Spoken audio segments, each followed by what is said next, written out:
ये ज्ञानचंद गुप्ता जी, ये बीजेपी वाले जो है, ये कच्चे वाले, ये बहुत बदमाश हैं। मेरा इस्तीफा स्वीकार करना पड़ेगा और सरकार इस बात से डरी हुई है कि अगर उन्होंने मेरा इस्तीफा स्वीकार किया तो बहुत सारे लोगों को इस्तीफे देने पड़ेंगे।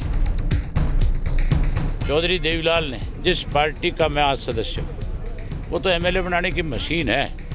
हमने बहुत एमएलए बनाए, बहुत एमपी बनाए। आज जो अपने आप को चौधरी देवीलाल के बारिश बता रहे ना, वो भी हमारी देन है। वो कहीं अपने आप जीत करके नहीं आए थे, हमने ही उनको रास्ता दिखाया था।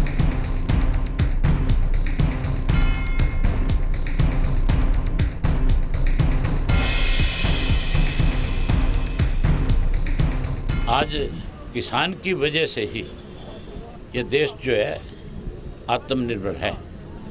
अगर उस अन्नदाता को आप दिल्ली में नहीं जाने दोगे तो फिर ये मान करके चलो कि आप उस अन्नदाता की अनदेखी नहीं कर रहे, आप उसको दबाने और कुचलने का काम कर रहे हो। जिसने उनको उस गद्दी पे बैठाया है, आज आप उसकी परीक्षा ले रहे हो। किसान कभी परीक्षा में फेल नहीं हुआ, किसान हमेशा अपनी परीक्षा को पास करता है। हम अपने खेत में जब बीज डाल के आते हैं, 6 महीने अपने बच्चों से भी ज़्यादा उसकी देखभाल करते हैं और 6 महीने में जब वो पक कर के तैयार हुई फसल पे ओलावृष्टि हो जाती है तो फिर हम विचलित नहीं होते, फिर नई फसल की तैयारी करते हैं। तो किसान की परीक्षा शायद मुझे को पता नहीं, साल में 2 बार परमात्मा लेता है और उस परमात्मा की परीक्षा से भी किसान विचलित नहीं है। तो मोदी की परीक्षा से तो विचलित होने का मतलब ही नहीं। 100% किसान जीतेगा। मोदी जी को अपनी बात वापस करनी दिखाई देने लग गई। क्या लगता है अभी तक अपना स्वीकार नहीं किया? मैंने अपना रिजाइन इसी बात के लिए दिया है कि लगातार किसान के साथ केंद्र की सरकार अत्याचार कर रही है। वहीं मुख्यमंत्री भी इस प्रदेश के भाईचारे को खराब करने की कोशिश में लगा हुआ है।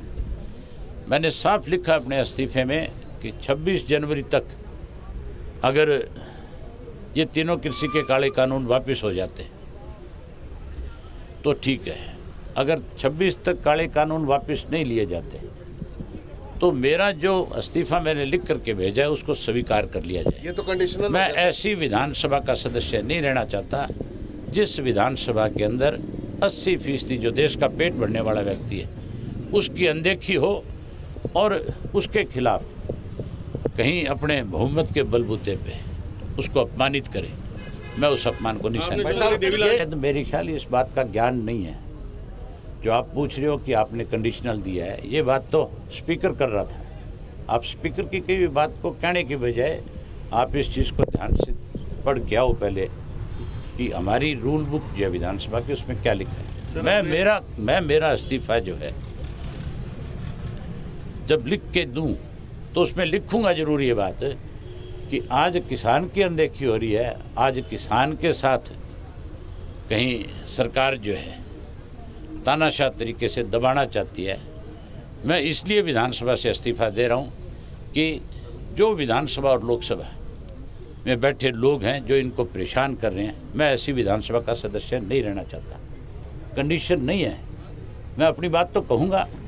आप अगर कोई काम करोगे, आप कोई मांग करोगे तो बताओगे तो सही कि आपकी मांग क्या है। ये ज्ञानचंद गुप्ता जी, ये बीजेपी वाले जो है, ये कच्चे वाले, ये बहुत बदमाश हैं। ये मेरा इस इस्तीफे को जोड़ करके लोगों के अंदर वैसे ही एक आपस में चर्चा का विषय बनाना चाहते हैं। लेकिन मैं बिल्कुल स्पष्ट कर चुका हूँ कि 26 तक या तो काले कानून वापस हो जाएंगे, नहीं होंगे तो मेरा इस्तीफा स्वीकार कर ले, नहीं करेंगे तो 27 तारीख को स्वीकार करवाऊंगा जा करके खुद। सुनो अगले के बाद। ये आज इस बात से इसलिए डरे हुए है, आज ये इसलिए ज़्यादा विचलित है। आपने देखा नहीं, परसों सारी सरकार दिल्ली में गई थी। इसलिए दिल्ली गई थी कि बहुत सारे ऐसे लीडर हैं इनके, बहुत सारे ऐसे एमएलए हैं जो लगातार किसानों के बीच में जा कर के ये कहते रहे कि हम जो है किसान के साथ है, हमें ज़रूरत पड़ी तो हम सरकार से अलग हो जाएंगे। अब जब उनके ऊपर दबाव बढ़ेगा लोगों का, जब लोग जा कर के उनको कहेंगे, इस असीम गोयल को कहेंगे कि तू धरने पे बैठा था जाके, तू तेरे पद से इस्तीफा दे, या अम्बाड़ा के लोग जब जाएंगे उसके घर के आगे, वो क्या कहेगा, किस लिए बैठा था धरने पे, यही कह रहा था ना कानून गलत बन रहे हैं। तो फिर उसको कहेंगे कानून गलत बन रहे हैं, तो हमारा नुमाइंदा, हमने तेरे को वोट दिया, हमने चुन करके भेजा है, तू इस्तीफा दे। तो कहाँ भागेगा वो, क्या कहेगा वो?